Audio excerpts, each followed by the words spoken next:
Hey everyone, or I'll say, hey hockey fans everywhere, no matter what team or logo you cheer for, what color stripe.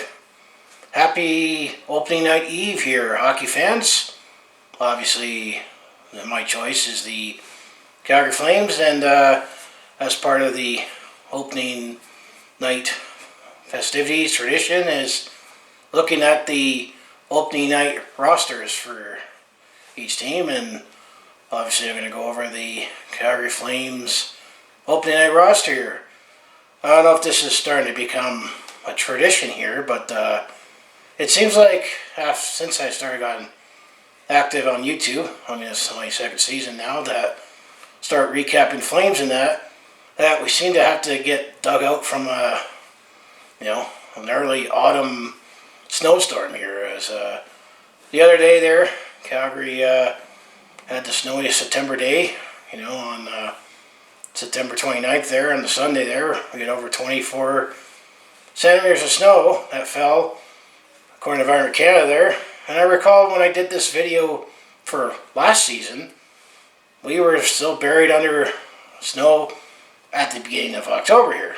Well, now it's October 1st, and, it's a wonderful time of year for hockey fans, as everyone thinks that this is their year.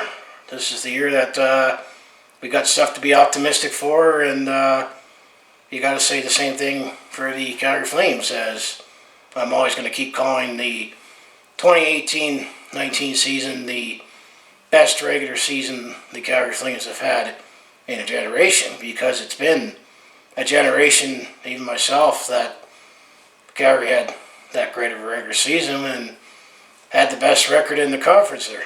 However, that first round heartbreak feeling came back, and I'm also too familiar with that, being a fan in the 1990s there. However, the off season there was plenty of speculation, and made that big trade with Edmonton of all teams. But here's the roster we're going to go to war with to at least start off the regular season and bring home the Stanley Cup this year. I can dream, right? Every hockey fan and every hockey base has that dream right now. It all starts off as a dream, and St. Louis, they'll be raising their banner. Congratulations, and of course, those rings and all the details they put in the championship rings, it's definitely stunning what they put in there, and definitely all the Blues, definitely well earned it and well deserved it, and heck, they did such a turnaround that at New Year's they were the worst team in the league, and then right on my 37th birthday in Game 7 they were hoisting the cup, so anything's possible here. So I'm going to do the same thing I did last year, is I'll break down the roster numerically by each group here, and I'll throw in a couple professional tryout news here at the start here. Is that if you go back to my preseason recap video there, the guys, we brought in 6 players on professional tryout here, as they already know: Eric Gryba, Alex Grenier, Devontae Smith-Pelly did not get offered a contract here. However, Tobias Reader did get actually offered a 1-year, $700,000 two-way contract. I believe he's guaranteed $400,000, meaning that he at least will make that if he plays much this season in Stockton. And actually, Zach Rinaldo actually also earned himself a contract from his tryout, a similar 1-year, $700,000 two-way, although I think his guaranteed salary is at least $200,000, and he'll just be an extra grinding forward that likely will play in Stockton. And then the last player that we were wondering about, those 2 players got signed after and it was made official after I was done recording my preseason video, that Andrew McDonald, the defenseman, was released. So 2 out of 6 professional tryouts, or at least contract signed, sealed, and delivered, and are in the organization here. However, this is the opening day roster I'm going to go over that's here with the Flames. And let's say also, like last year, you might be debate on, there's only so many spots, but it will change throughout the season with injury situation, and there's always trades and transactions here, so there might be a couple players you might debate on how come he's not up to start the season.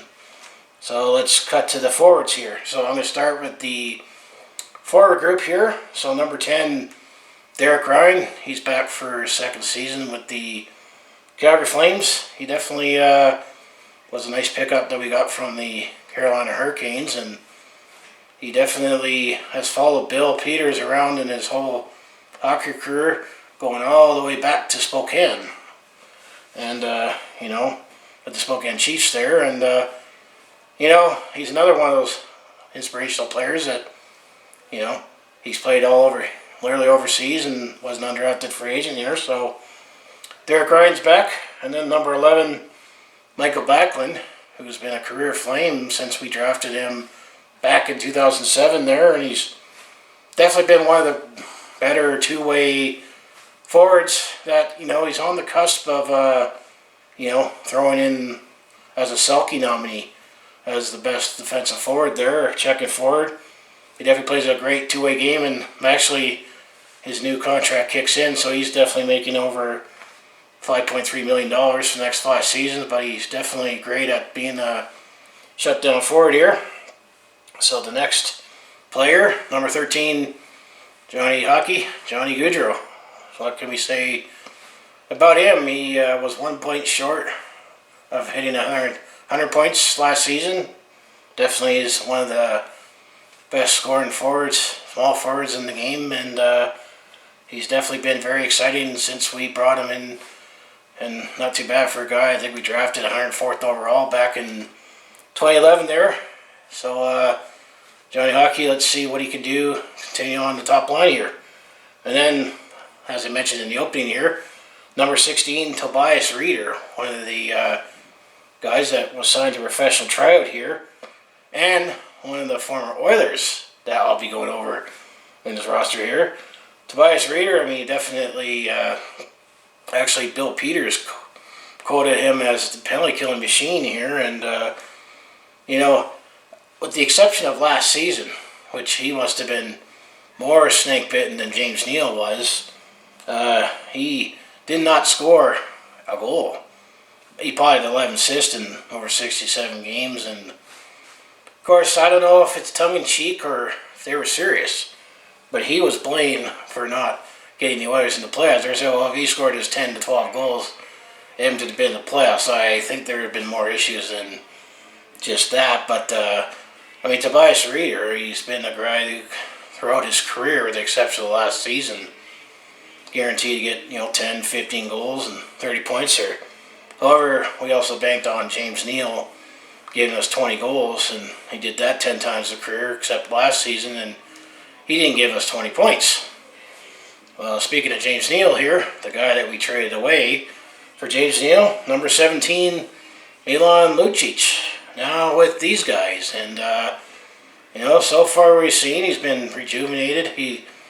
There was no argument that he definitely needed a change there, and he said some things about he felt like he maybe folded under pressure too much on that deal, but he was throwing a lot of money there, and at the time the Oilers were looking for more grit and protection. The guy could pot in the puck and protect McDavid there, and to start their new era in their new arena there. But things did work out in the first year, I'd say, but not so the last couple years. But Milan is still under some pressure here that I think he still needs to show that he's still relevant to today's game. He still has 4 years left on that massive contract, and we're going to have guaranteed at least Milan Lucic will at least be here next year, because if you know on salary cap and that, Milan Lucic was given bonuses in his salary there.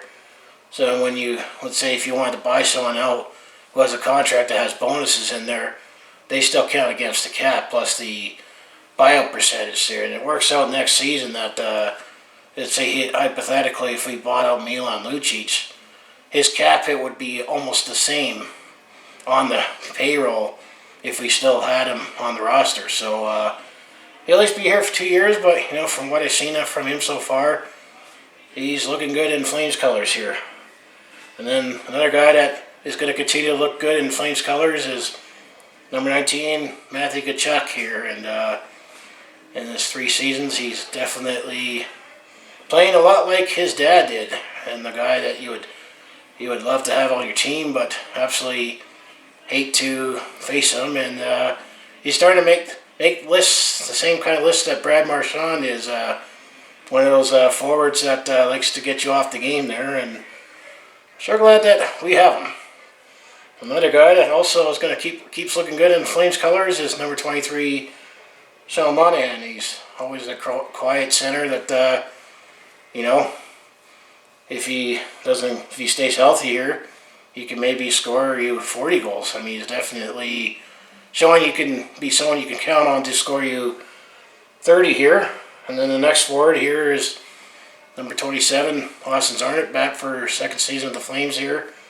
He's definitely he's a useful extra forward to have around here. I know that it's proven that he could definitely score at the AHL level, but the NHL level, I mean, he's just as good for a guy to plug in. He won't play every night here, but he's still a useful bottom 6 forward, so he's definitely our extra forward here. And then number 28, Elias Lindholm. Let's see what he could do after his first full season with the Calgary Flames after starting off in Carolina, who he was drafted right before Sean Monahan did in 2013. I mean, a lot of these players had career years last year, and we'll see if that's the new norm or was that an anomaly, which was a big reason why we had the best regular season in a generation here. And then the next forward here, in the last year of his contract, and still was maybe bantied about for trade rumors here, but we still have Mikael Frolik, number 67 here, and I mean, he is what he is. He's a check-it forward that you can always guarantee that he'll get you 15 goals and 30 points there. That's reasonable. What do you expect from Mikael Frolik? And still had chemistry with Backlund and Tkachuk on the 3M line there, so it'll definitely be interesting to see how Mikael Frolik does, because his contract is up after the season, and I think it's 50-50 if he's going to still be a Calgary Flame either at the deadline or after Canada Day, July 1st here. And then the next forward here, number 77, Mark Jankowski, which definitely was a controversial pick when we picked him back in 2012 there, ahead of a few guys, but I think how he has delivered he's a pretty good third line center there, and it was definitely too much praise to compare him to Joe Noonan. Like that's not something I put out there for any general managers and scouts here. That's something you don't put on someone very lightly in the city, that this guy's going to be Joe Noonan. Well, Joe Noonan was one of the top 100 players that the NHL listed, and he was a damn good center for the Calgary Flames, and the reason why at least his face and numbers up there forever Flame. But Mark Jankowski, he's still plugging along as a third line center there. And then the second last forward here, number 88, Andrew Mangiapane, who's definitely been a nice fourth line forward here, who's definitely had some chemistry with Derek Ryan there, and I know last year it was Garnet Hathaway, and some say we had the best fourth line in hockey here. However, is it going to be Austin Czarnik taking that role now, since Garnet Hathaway's moved on to Washington here? But Andrew Mangiapane, he signed that 1-year deal. He thinks he's worth a little more than, as I mentioned in that video, when he signed as well. But we'll see if how he does this season, knowing that he's going to have to negotiate next season. And I was going to say, he's definitely progressed steadily here, and it's been a nice bottom 6 forward so far. Not bad for a 6th round pick in 2015. And then the last forward, number 93, Sam Bennett here, and I got to feel this is definitely another big season for Sam Bennett here to see if he can elevate his game even more offensively here.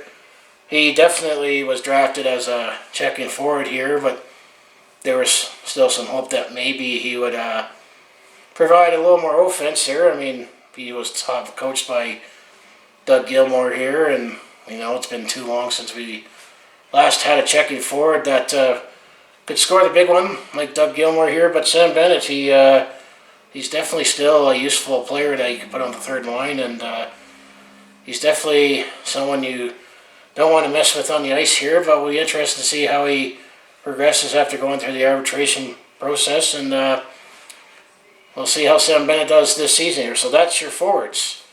So let's move on to the defense here, and I'm going to still say we have a very solid and deep defense, or a deep team overall here. That's why there's some debate on players that go overlooked. For example, going to still talk about forwards here. Well, Tobias Reader and Zach Rinaldo, guys that earned themselves contracts from the training camp and preseason. And then another guy you might be saying, well, where's Dylan Dube? Well, he got sent down, but he's still 21, and I think Dylan Dube is another guy that you're going to still see up and down here throughout the season. And, guys like Glenn Godwin and Adam Zvitzka definitely, and Matthew Phillips. I mean, those forwards look like they're getting closer to knocking on the door to being called up here. So now, let's get to the defenseman here, and remember, we were outraged when this guy was not on the opening day roster, but he still played 90% of the season here. Number 4, Rasmus Andersson here.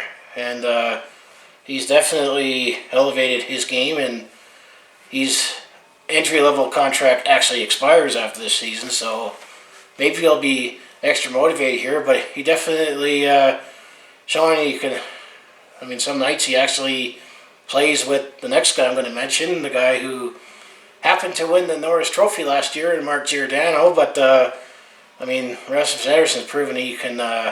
He has a shot from the point there, and definitely has played very well. And who knows, future's bright, and maybe he'll be a future stud defenseman that we can count on full time. And who knows, maybe he'll be in Norris Trophy conversations. Speaking of Norris Trophy and the captain, number 5, Mark Giordano here. Well, how can he top last season by winning the Norris Trophy? I mean, he definitely scored almost 70 points here. He's definitely going to be in some stiff competition here because right in the own division, Brent Burns, I think he's definitely someone that would also want to challenge for it. Same with Victor Hedman in Tampa Bay there, and I think his name slipped my mind. I believe it's Morgan Riley. I believe that's, if I said his name right, in Toronto here. But Mark Giordano, he's been a career Flame here, and now it's the second in all time in games played with these guys. And definitely nice to have Mark Giordano back. And all things considered, it's also nice to have number 7, TJ Brodie back. He's another guy that after this season, he's an unrestricted free agent here, and he has been bandied about in trade rumors and that, but TJ Brodie, I mean, he's definitely still a top 4 defenseman on a defensive depth team. I mean, he either plays with Mark Giordano on the top pair, or he gets bumped down to the bottom pair because we have a solid 3rd and 4th pair, which I'll get to shortly here. But TJ Brodie, I mean, he definitely, I know sometimes he might get criticized for making some mistakes there, but no one's perfect. But I mean, TJ Brodie's definitely had a nice run with the Calgary Flames here, and I still think he's someone that they can still try to negotiate hard and maybe still keep him around because he's still he's in his prime right now, so and has some nice experience on him. So we'll see how this season plays out. And then the next guy, number 24. Travis Amnok, he's going to be entering his 3rd season with the Calgary Flames here. I mean, the first season, I think he was still adjusting from coming from the New York Islanders there, and I think it was the trade itself where we gave up, the 1st and 2 seconds there, and then we were worried about that first round pick because it wasn't lottery protected because we were still thinking we were going to make the playoffs, and unfortunately we didn't, but things still worked out. But Travis Amnok, he's another sound defenseman that's been a nice middle pair defenseman here, and he's been extra special in the community. He's definitely, we've gained someone who definitely is great in the community here, and like TJ Brodie and Mikael Frolik, he is an unrestricted free agent after this season, so it'll be interesting to see what we got. Travis Amnok. Next defenseman here, number 26, Michael Stone. Gee, I made 2 videos about him in the off season. Remember when we bought him out? Do you remember when we brought him back? Well, because of the use of Valimaki injury, but you know, Michael Stone, I mean, he's happy to still be a Calgary Flame. He was still due to be a Calgary Flame this season, but it still worked out that we were able to still buy him out and save some cap space by signing him on a league minimum here, but that wasn't to do that to circumvent the cap. It was, we didn't know that Yusuf Valimaki was going to have a long-term injury. We bought him out and made financial, economic sense at the time here. So Michael Stone, I'm going to still think he's going to be that extra defenseman in and out of the lineup here. Although I think at this stage of his career, he's a solid bottom pair defenseman, but I think in this team he's going to be that extra defenseman here because we have lots of young guys that can play just as well too. And then next defenseman, number 55, Noah Hanifin. He's definitely stepped in nicely and has had nice chemistry with Travis Amnok there on the 3-4 pair there. And I still think the sky is still the limit on how well he can play defensively. He's definitely a more defensive defenseman because he's naturally going to be compared to Dougie Hamilton, because essentially that was one of the pieces that we got in the Dougie Hamilton trade there. But I'm going to say, all things considered, that trade's worked out for both sides, even though now Michael Furland has signed with the Vancouver Canucks, and Adam Fox, who was the prospect that didn't necessarily want to play here. Carolina had him, flipped him to the Rangers for some draft picks, so Carolina did pretty well in that trade too. And Dougie Hamilton's definitely fit in well there too with the storm surge, being a bunch of jerks as the whole Carolina Hurricanes were last year. Will they do that again this year? And I mean, Noah Hanifin, he's definitely been a quiet, sound defenseman. And the last defenseman here is one guy that I think maybe slowly the Flames will finally get sold on, and he's definitely stepped his game up. Number 58, Oliver Shillington here. I mean, I think he's still, after this season, he's a restricted free agent after getting out of his entry-level deal, and he was a nice, late second-round pick that we picked in 2015, which is proven to be a nice draft for the Calgary Flames, considering we traded away our picks to get Dougie Hamilton, Rasmus Andersson, and Oliver Shillington. Definitely are 2 players, as well as Andrew Mangiapane. These are guys that we drafted later in the draft and are on this opening day roster. So it's definitely been a great job for our scouting team and Brad Shalivin to find these guys. And I think Oliver Shillington, he's been a little slower at developing here, but I think he continues to progress here, and I think that's one of the reasons why Andrew McDonald, he was just an okay defenseman here. But if you're on a professional tryout in an NHL team, you need to be better than some young guys to get that contract, and that didn't happen for Andrew McDonald, and good luck to him and all the other players that signed professional tryouts with the Flames here. But I think they're also getting that lesson here that with the salary cap and younger players here, the league game's getting more skilled, younger and faster, that these veterans that, 10, 15 years ago would keep playing forever are getting squeezed out here. So that's your defensive part of the roster here. So obviously we have 2 goalies here. Number 33, the guy is expected to be the starter here and expected to play a little more games, and said he's worked on his conditioning a lot more and looked really well in preseason, is Dave Riddick. David Riddick, Big Save Dave, as they nickname him. He is their starting goalie here, and let's see how he does now knowing that he's the full-time goalie here, as a full-time starter here, as last year, it was Mike Smith, but then we decided to move on from Mike Smith here. But however, Mike Smith did take the job back late in the season there and was the goalie there in the playoffs here. Although that, we'll see how David Rick does assuming we get into the playoffs here. First time playing in playoffs as the starting goalie here.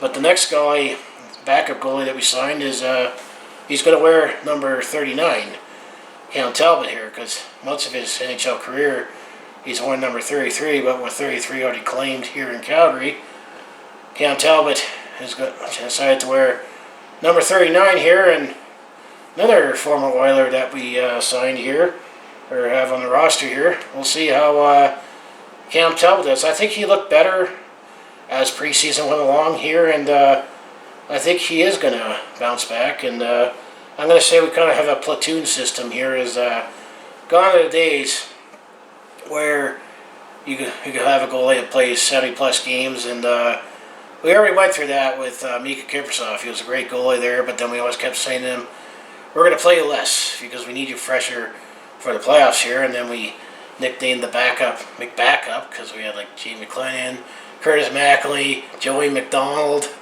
It was crazy how we had all those Max or Mix as the backup goalie there, but fortunately they weren't as consistent at the time when they were here, and we weren't that far enough ahead that we had to play Kipper 70 games. But I like this tandem here, and then the last part of this roster here, injury reserve, number 8, Yusuf Valimaki. As I said in the video, it sucks that you're out, but it is what it is. But he still has a bright future, and I still say he's a great prospect that still has a lot of upside. And when we drafted him back in 2017, the first round, he was looked upon to being, a Mark Giordano-like defenseman here. And it's hard to say if or when he'll play this season here, but that's your 2019-20 opening night roster for your Calgary Flames here. Now, I guess the next question is are we better off as a team this year coming into last season? And how are you going to find this season more successful than last season? Obviously, I think it's going to be how well we do in the playoffs, and more importantly, how far we get in the playoffs here. Because we won 50 games last season and racked up 107 points in the standings there, which was top in the Western Conference and tied for second overall with the Boston Bruins. Tampa Bay was way, way ahead and won the President's Trophy here.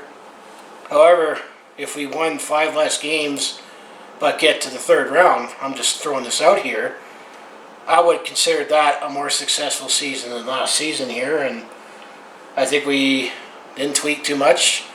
We made that big trade with Edmonton to get Milan Lucic, because apparently James Neal also behind the scenes wasn't working out with the coaches and the players and didn't want to be here, and it was money allocated that we were still going to spend, and apparently that was, if you think about it, that was the only trade that was out there that didn't resolve trading away a first or Rasmus Andersson or Dylan Dube or Yusuf Valimaki. If we found someone else that had cap space and say, sure, we'll take it, but you need to give us some other goodies. So that's your roster here. So now, when it comes to the salary cap, because that was the other thing I kept mentioning on my videos throughout the summer here, is how the heck are we going to solve around the cap here? So, as we know, the salary cap coming into this season, the top limit is $81.5 million here. Well, with all the players that I mentioned and the long-term injury reserve, then it's only 22 players that we have on the active roster. Yusuf Valimaki be on the injury reserve, which I figured we would have to do this. And then Dylan Dube hasn't had not enough games played. They were able to send him down to Stockton without him putting him on waivers here. I know Zach Ronaldo and was put on waivers to get sent down. And the trick with that is you can send someone down on waivers. You can claim them. However, you need to put him on your NHL roster. You can't just claim him and say, oh, I want to put him in the system. You would have to put that player on waivers if you want to put him on your system. And the team that originally put him on waivers would get first dibs on him. That's all the business of hockey here. However, we're still in a cap crunch as the Calgary Flames have $155,000 in cap space. Whoopee-doo. So we're still kind of really close here. But I still think we have a great group of great team here that could potentially still do something special here, and we do have some guys on expiring contracts that we could still, if it's certain that if they're not fitting in or not certain they're going to come back, we can always get some assets for them throughout the season and maybe at the deadline here or at the draft to swing and get a late pick for them. But that's your 2019-2020 Calgary Flames opening night roster here. So if you like everything I do on my YouTube channel, where I mostly do Calgary sports here, or throw it a personal blog and more, as it says on my banner here, just make sure you hit like, subscribe, and follow along, and hit that bell icon if you need to know as soon as I post something up here. But it's October's here, hockey season's about to start, and I am feeling good about the Flames coming into this season here.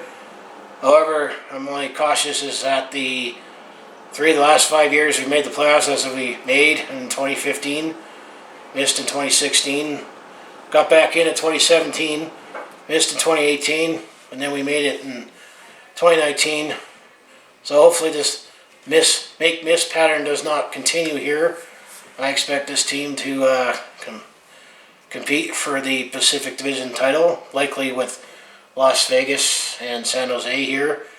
And I think the Central Division is going to be stacked and tight here. So that's just my quick prediction here. But, just follow along with my game recaps. I already have my first episode of Season 2, talking about the preseason here. And I'll be doing 6-game segments again this season here. So, as I'll say, go Flames go. And see you at the next video. And thanks for watching.